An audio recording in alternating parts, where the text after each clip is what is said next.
Hi, my name is Nick Shell, and you're watching this video because you're coming to terms with the reality. The reality is, like me, you're starting to lose your hair. You're noticing it go up here. You're also noticing it's just in general thinner. You're noticing those signs there. So you want to accept this as reality because that's very important. You don't want to be in denial about this. You can't move on with your life until you do. So what I have today are just really, I guess, just 3 tips to help you deal with that, because that's important. You know, I think so many guys live so many years of their life without ever accepting that reality. So once I find the sticky note, yeah, here it is. I had to look at all my pockets I've got. So we're going to look in 3 easy steps how you can accept your new fate, your new identity as someone who is losing their hair. And by the way, I mean this in a good way. There's a playground, that's what you're hearing. But by the way, you're not special, and I mean that in a good way. I mean it in a good way that you're not special, because most men do lose their hair. So this is the majority. So think about that. But that was just for free. All right, so the first thing I want to suggest as you're accepting your hair loss and accepting that this is you, I want you to do a test real quick for me to even get started. If you still live at home, then ask your mom, say, hey, I want to see a video, or not a video, I want to see a picture, I want to see a photo of myself at age 1 year old. If you can't get me exactly, right there when I was exactly 1, get as close as you can to when I was 1 year old. I want to look at that photo right now. Okay, and if you don't still live at home, because I know a lot of you are younger, if you don't still live at home, call your mom up, or if she's not still among us, maybe your dad, find someone who has got a picture of you at age 1. And I've made a video about this before, more in depth, where I actually show it. You can search on my channel, 1-year-old photo, and it'll pull up, where I interview my mom and we look at a picture of my own hairline at age 1. Now, if you look at that photo, and this is a theory that I created and no one has yet to debunk, and no one can prove this wrong, but instead I've only had people back me up so far since I created this theory. But if you look at your hairline when you were 1 year old, that is a preview of what you'll look like at my age, 35. Because 35 is basically that age at which, if you're going to lose your hair, by that point it really kind of shows you where you are in your hair loss stage. But if you make it till 35, there's a good chance you'll be all right. But either way, there's something about your hairline when you're 1 year old that equates to what you'll look like at 35. And I've discovered this, and not a lot of people have caught on to this, but yet no one has proven this wrong. I'm only talking about males. I'm not talking about females. I'm talking about males. The photo when you were 1 year old, that is a preview of what your hair will look like when you're 35. Mine, I feel, lines out perfectly to this. Meanwhile, I've talked to other guys who went bald early. They were bald when they were 1. I've seen other guys perfect hairlines at 1, perfect hairlines at age 45. So in my personal life, I've seen this add up. I want you to do that. So, because actually what I'm presenting to you is, you may see your hairline maturing a little bit and freaking out, oh, I'm going to go bald because you're 18 or 17. Well, take a look at your future. Take a look at age 35 by looking at that 1 year old photo, and you may realize, you know what, you're going to be just fine. If you can do that, then you don't need to watch the rest of the video if that checks out. You can just press pause, find out, and if not, stop watching the video and pretend we never met. Okay, so that's number 1. Do that. That way we can really find out if this even applies to you to begin with. Number 2, get a plan.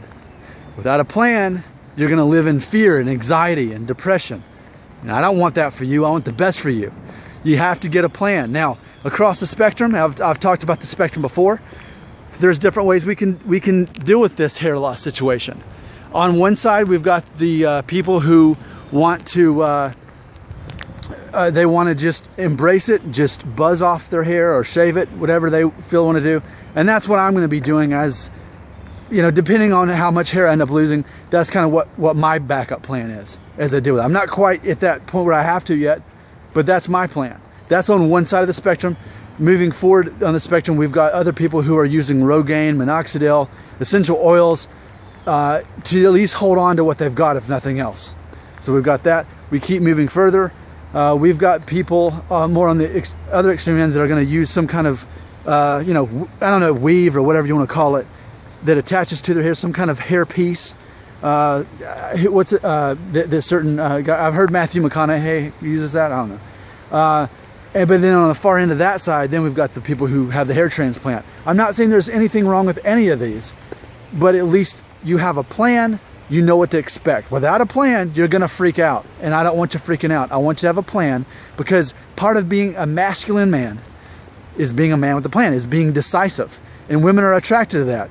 It's not that women aren't attracted to bald men. It's that women are not attracted to men who don't believe in themselves. You can be a completely bald man with no ability to really grow hair. As long as you're confident in yourself and you believe in yourself and you're the man with the plan, hey, I'm the bald guy, they're attracted to that. What they're not attracted to is the bald guy who doesn't believe in himself. Just like they don't believe in the man who has a full head of hair and doesn't believe in himself. They're attracted to confidence. All right, the last thing is the last step is to begin embracing your new identity. I just made a video about this earlier today, that when you start losing your hair, even if it's not major, even like with me, it's not major, but it's there. I have to craft my hairstyle based around that. You know, I can't just have any hairstyle. Well, it's a matter of embracing that change in your life. You realize, hey, my life will never be the same anymore. To a certain degree, I am now a different person to some degree, and I'm going to embrace this, because if not, here's what could happen. You know what, maybe like for me, the very first sign anyone else noticed with my hair loss was in the back. I had a couple people the first year, at age 30, they noticed that and they brought it up to me. And so because I wasn't prepared for that, I wasn't aware of it, it took me off guard. It caught me off guard. Oh no, you know? So I didn't realize that yet. So if you're aware of it, you can't be caught off guard by it, and it can't ruin your day, because you're already identifying yourself as the person who is experiencing a receding hairline or some hair thinning or whatever it is. But it's a matter of you embracing that identity and not living in denial of it, right? So to recap, here's what I suggest. If you realize, you know what, I think I'm losing my hair, oh no, what do I do? And you came across this video, number one thing I want you to do, find a photo from when you were 1 year old, look at your hairline, look at your thickness. At age 1, it's a preview of what you'll look like at age 35. And it's similar to the theory that my mom did on me. When you're 2 years old, you can double your height. It predicts how tall you'll be. It worked for my sister, it worked for me. There's something to that. And I think that's how I came up with the idea. I was looking back at old pictures and thought, there has to be a pattern here. And I believe I found it.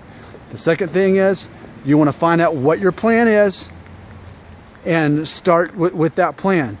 Now for me, again, I'm going to buzz my hair off, but it doesn't mean I have to do it immediately. It's just that's my plan when that time officially comes. It could be 5 years, it could be 10 years, or it could even be later this year if I feel like doing it, but at least I know what my plan is. And then of course the last thing, embrace your new identity. You are now a man. You may be 19 years old or you may be 50 years old. The year doesn't matter itself, other than the fact that some people have to go through this earlier than others. Is that fair? Well, life isn't fair, right? All that stuff, all that. But it's just, and in fact, if you're younger, then you get to get this over with sooner than people like me had to realize this. It's about embracing that identity. Remember, even if that form of your identity changes, your value doesn't change. Let me say that again. Even if your identity changes as you've got different hairline and different hair thickness, even if your identity changes, your value doesn't change. Doesn't change. You're still just as valuable and just as important. And as far as how the rest of the world sees you, they're looking for a man who is decisive and confident. That's what people are looking for. And I believe that with these 3 steps, you can help you do that, because you'll know for sure if you'll have a better idea. Are you going to end up losing your hair? You'll have a plan to what to do with it, and then you accept that identity. I'm Nick Shell, and I'm here to psychologically help you process your hair loss. That's what I'm good for. Thanks for watching.